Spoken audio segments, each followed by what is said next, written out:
सोमवारी सकाळी सन्माननीय राज्याचे उपमुख्यमंत्री अजितदादा पवार यांनी केव्हीकेच्या काही अधिकाऱ्यांबरोबर, त्यांच्या पदाधिकाऱ्यांबरोबर आणि खास करून प्रतापराव पवार आणि राजूदादा पवार यांच्याबरोबर चर्चा करून राज्य शासनाकडे नवीन टेक्निकमध्ये आपल्याला काही करता येतं का हे पाहण्यासंदर्भात सोमवारी सकाळी 9 वाजता मंत्रालयात बैठक लावलेली आहे. त्या बैठकीला मी हजर राहणार आहे. नवीन जे AI टेक्निक आलेलं आहे ते AI टेक्निकच्या संदर्भामध्ये प्रचार आणि प्रसार हा जनतेपर्यंत कसा पोहोचवता येईल हा विचार कृषी खात्याच्या वतीने या ठिकाणी करण्यासाठी मी उद्या बैठकीला हजर राहणार. पण आणखीन एक अच्छा ह्याच्यामध्ये उल्लेख केला बसणार, राज्यातले जे काही विद्यापीठ आहेत कृषी विद्यापीठ ते इंटरनॅशनल विद्यापीठांबरोबर जोडलं जाणार आहे. नेमकं काय नाही, इंटरनॅशनल लेवलचे विद्यापीठ आता सध्या राज्याच्या कुठल्याही विद्यापीठाचं रँकिंग हे इंटरनॅशनल लेवलच्या विद्यापीठाबरोबर नाही, तर त्यांना इंटरनॅशनल लेवलच्या विद्यापीठापर्यंत नेण्याचा प्रयत्न माझा राहणार आहे. आणि वेगवेगळ्या प्रकारचे शास्त्रज्ञ किंवा मग लेक्चरर बाहेरून पार्ट टाईम बेसिसवर किंवा मग मानधनावरती कमी येत आहे का, त्या संदर्भातले इस्रायलमधून काही टेक्निशियन बोलावता येतील का, तोही विचार माझ्या मनामध्ये आहे. म्हणजे इंटरनॅशनल लेवलवरती आणून आणि आपल्याला ते शेतकऱ्यांना जास्तीत जास्त नवीन तंत्रज्ञान कसं अवगत करता येईल या दृष्टिकोनातून शासनाचा प्रयत्न राहणार आहे. आपण भाषणामध्ये एक उल्लेख केला की कॅन्सर हॉस्पिटलमध्ये जाऊन बघा नेमकी काय परिस्थिती आहे. म्हणजे एकूणच शेतीमालावर जे पेस्टिसाइड वगैरे मारले जातात त्यावर काही अंशी ही गोष्ट खरी आहे की फार अनावश्यक रासायनिक शेती ही दिवसेंदिवस वाढत चाललेली आहे. त्या रासायनिक शेती या ठिकाणी जर खऱ्या अर्थानं जर तुम्हाला त्याचं सिम्पटम्स बघायचे असतील किंवा त्याचे जर काही परिणाम बघायचे असतील तर कॅन्सर हॉस्पिटलला गेल्यावरती कळतं की आपल्याला कॅन्सर हॉस्पिटल झाल्यावर लोकांना काय त्रास होतो आणि आपल्याला मिळालेलं आरोग्य किती परमेश्वराने किती चांगलं दिलेलं आहे. याचा जर नीट उपयोग करायचा असेल तर शेतकऱ्यांनी चांगलं उत्पादन तयार केलं पाहिजे आणि खाणाऱ्यांनी चांगलंच उत्पादन खाल्लं पाहिजे.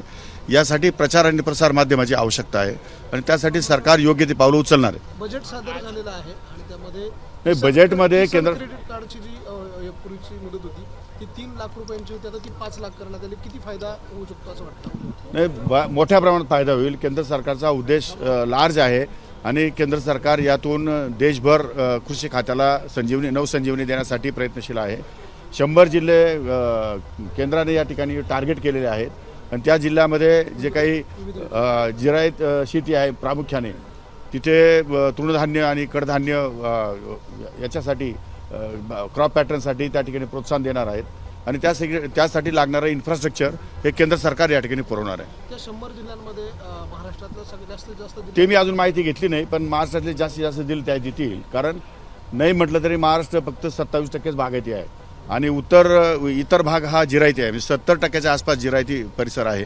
त्यामुळे जास्तीत जास्त जिल्ह्यांचा समावेश कसा होईल त्या दृष्टिकोनातून मी प्रयत्नशील राहणार. 6 वर्षात तूर असेल, उडीद असेल, या सगळ्या ज्या तूरडाळी आहेत त्यांच्यासाठी नाही, आता तुरीचे नवीन वाण आलेले आहेत, नाही असं नाही, पण त्यामध्ये आणखी काही बदल करता येतो का ते सुद्धा विद्यापीठाला पाहायला सांगणार आहे. एकूणच या बजेटविषयी आपली काय प्रतिक्रिया आहे? बजेट अतिशय सकारात्मक आहे, पॉझिटिव्ह आहे आणि या भारताला खऱ्या अर्थानं 22व्या शतकाकडे घेऊन जाणारं बजेट आहे. मला असं वाटतं की पंतप्रधान नरेंद्रजी मोदी यांच्या नेतृत्वाखाली निश्चितपणे सामान्य माणसाचं जीवन सुखकर होईल असा मला या ठिकाणी विश्वास आहे. शेतकऱ्यांना बजेटकडून अपेक्षा होती की बँकांचं जे कर्ज आहे, व्याजदर आहे ते कमी केले जावेत, सोबतच जे खतं आहेत, रासायनिक बी बियाणं आहे त्याच्यावर कुठेतरी अनुदानात वाढ केली जावी अशा पद्धतीची शेतकऱ्यांची मागणी. तशा पद्धतीचं सुटसुटीतपणा आणावं लागणार आहे राज्य सरकार आणि केंद्र सरकार दोघांनाही. व्याजाचा दर हा कमी झाला पाहिजे ती माफक अपेक्षा आहे शेतकऱ्यांची. त्या दृष्टिकोनातून आमचे प्रयत्न सुरू आहेत आणि नाबार्डबरोबर चर्चा करून त्यातून काय आपल्याला रिझर्व्ह बँकेवर चर्चा करून त्यातून रेट ऑफ इंटरेस्ट जो आहे तो कमी कसा करता येईल तो पण आम्ही या ठिकाणी तपासून बघणार आहे. आगामी काळात कोकटेसाहेब आजच्या अर्थसंकल्पामध्ये मोठी गुंतवणूक मुख्य करून कृषी या विभागामध्ये होईल अशा पद्धतीचं एक संकेत देण्यात आलेला आहे. देशाला आणि महाराष्ट्रासाठी किती उपयोगी मी या अगोदरच आपल्याला सांगितलं आहे की या देशातली 50, 55, 60% जनता ही शेतीवर डायरेक्ट अवलंबून आहे.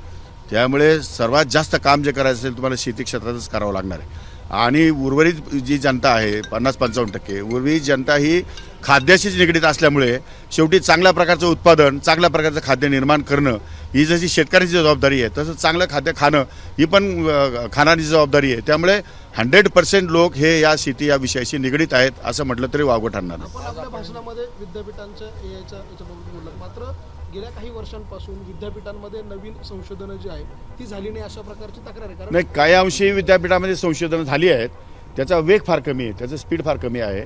कारण मला काल ज्या कार्यकर्त्यांनी त्यांनी डेमो दिला, त्यांनी आज सांगितलं की आम्हाला राहुरी कृषी विद्यापीठातून चांगलं मार्गदर्शन मिळालं आहे. त्यामुळं 13 लाख रुपये कमी उत्पादन खर्चामध्ये आम्ही 1,19 लाख रुपये उत्पादन आम्हाला मिळालं. म्हणजे काही ना काहीतरी त्यांनी नवीन बियाणं आणलं आहे, काही ना काहीतरी सेंद्रिय बियाणं आणून त्यामध्ये प्रगती केली. उत्पादन खर्च कमी झाला म्हणजे उत्पन्न आपोआप वाढल्यासारखं होतं. परंतु तर तो प्रयोग त्यांनी करून दाखवलेला आहे आणि त्या शेतकऱ्यांनी येऊन मला भेटलेत. याचा अर्थ समथिंग इज गोईंग गुड.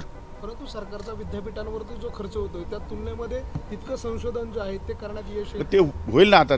त्यासाठीच आम्ही एकदम वेगवेगळे प्रयोग करतो आहे. त्यासाठीच आमचं काम सुरू आहे राज्य सरकारचं, की विद्यापीठांना जास्तीत जास्त कसं रन करायचं आणि नवीन प्रकारचे वाहन कसे आणायचे, यासाठी शासन प्रयत्नशील आहे. साहेब, नाशिक जिल्हा बँक वाचवण्यासाठी अजितदादांसोबत तुमची बैठकी झाली 2 दिवसांपूर्वी. काय प्रयत्न केले जात आहेत? हे बघा, नाशिक जिल्ह्याचे इश्यूज वेगळे आहेत, ते दादांसमोर आम्ही मांडले.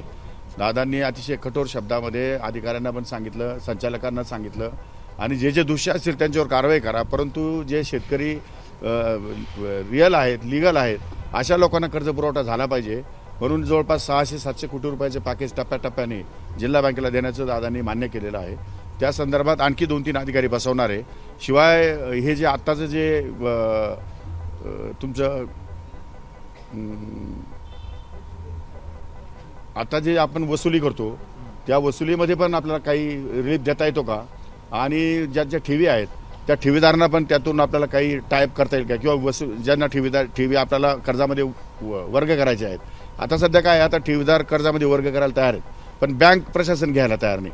त्यामुळे जे ठेवीदार तयार असतील त्यांना काही टक्के व्याजदर कमी करून आणि त्यांचा या ठिकाणी कर्जामध्ये समावेश करण्याचा विचार आहे. बँकेला सुस्थितीत आणण्याचा प्रयत्न जरी चांगला असला तरी जे बडे थकदार, ज्यामध्ये राजकारणी लोक जास्त आहे, आमदार आहेत, खासदार आहेत, ते मोठ्या प्रमाणात थकदाकेदार आहे. मग त्यांच्यावर कारवाई खरं सांगू तुम्हाला, याच्यामध्ये फक्त प्रसिद्धीमध्ये तुम्ही उगीच त्या राजकीय लोकांचं नाव घेत आहे. एकाही राजकीय नेत्याकडे 1 रुपया सुद्धा येणं नाही. सर्वच राजकीय नेत्यांनी पैसे भरून टाकलेले आहेत. 1-2 किरकोळ संस्था वगळता यामध्ये कोणाचाही तसा अर्थार्थी संबंध नाही. दुर्दैवानं काही ठिकाणी जास्त कर्ज वाटप झालेलं आहे आणि ते कर्ज वसूल होत नाही. हा मोठा प्रॉब्लेम आहे. कर्ज वसुली या ठिकाणी शेतकरी तयार नाही, आणि कुठेतरी कधीतरी आपण म्हणतो की शेतकरी कर्ज माफ होणार आहे म्हणून लोक पैसे भरत नाही. तो एक चुकीचा पांडा या ठिकाणी पडत चाललेला आहे. त्यामुळे कर्जवसुली झाली तर हा सगळा प्रश्न कायमचा मिटणार आहे.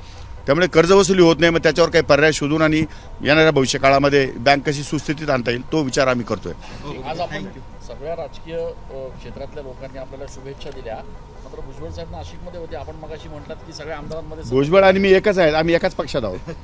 त्यामुळे सगळे राजकीय पक्ष म्हणजे भुजबळांसह एकत्र आहेत आम्ही. ते आले नाहीत कार्यक्रमाला. ठीक आहे, ते काही त्यांच्या कामामुळे नसतील, नियोजित कामामुळे येऊ शकले नसतील. परंतु राष्ट्रवादी काँग्रेस, मी आहे म्हणजे राष्ट्रवादी काँग्रेस आहे, बाकी राष्ट्रवादी काँग्रेसचे अध्यक्ष पण होते सगळे. त्यामुळे असं काही समजण्याचं कारण नाही की आमच्यामध्ये मतभेद 2 गट पडलेले आहेत, असं काही नाही आहे. सर्व पक्षांनी हा कार्यक्रम घेतलेला आहे आणि अतिशय मनाने, मोकळ्या मनाने सर्वांनी त्यांचे विचार मांडलेले आहेत. 100% सर्वांना बरोबर घेऊन जाऊन या जिल्ह्यामध्ये चांगलं काम उभं करू. भाजपच्याच आमदारांनी सांगितलं की अनेक प्रकल्प जे आहेत ते बाहेर जात आहे, ते प्रकल्प बाहेर जाऊ नये म्हणून तुम्ही कॅबिनेट नाही, आम्ही सर्वतोपरी प्रयत्न करणार आहोत. परंतु कोणावर अन्याय करून आमचा फायदा आम्हाला नको आहे. आम्हाला आमचा फायदा करायचाच आहे, आम्हाला पुढे जायचंच आहे. परंतु कोणावर तरी अन्याय करायचा आणि मग आमचा फायदा करायचा असे विचार आमच्या मनामध्ये नाही आहे. त्यामुळं महाराष्ट्र एक प्रगतिशील राज्य आहे आणि महाराष्ट्र शेतीप्रधान राज्य आहे. प्रगतिशील शेतीप्रधान म्हटल्यानंतर नाशिक जिल्हा हा त्यात सर्वात पुढे आहे. त्यामुळे आम्हाला सर्वांना बरोबर घेऊन पुढे जायचं आहे. त्यामुळे असं काही होणार नाही की अमक्याचं एक काढलं आणि तमक्याला दिलं, याचं पाणी घे त्याला दे, त्याचं पाणी घे याला दे, त्याच्यावरून वादविवाद कर, असं वादविवाद काय होणार नाही. कमीत कमी पाण्यामध्ये चांगली शेती कशी करता येईल याचे नवीन प्रयोग आम्हाला उभे करायचे. नाशिककरांचं हे प्रेम किंवा सर्व पक्षांचं प्रेम बघता पालकत्व करायला आवडेल का नाशिक? पालकत्व मला मार्च करायला आवडेल, नाशिकचं काही होऊन बसले तुम्ही. अरे ठीक आहे, जेव्हा आदेश आला त्याप्रमाणे काम करत राहायचं, काम करत राहणे हा माझा धर्म आहे. त्यामुळे मी या सगळ्या गोष्टीमध्ये कधीच पडत नाही. कोण पालक आहे, कोण पालक नाही आहे, कसा पालक व्हावा, कोण पालक व्हावा याच्याशी माझा काही संबंध आहे. अर्थार्थी अजितदादांनी तुमचा 25 वर्षाचा वनवास संपवला असं तुम्ही म्हणाला. हे 100% खरं आहे. काय वनवास होता असा? वनवास म्हणजे मी मेरिट असून सुद्धा मंत्रिपद, राज्यमंत्रीपद नाही ना मला, आणि आता डायरेक्ट कॅबिनेट मंत्रीपद, एवढं राज्याची मोठी जबाबदारी दिली. अजून यापेक्षा काय वनवास संपायचं राहिलं? एबीपी माझा, उघडा डोळे बघा नीट.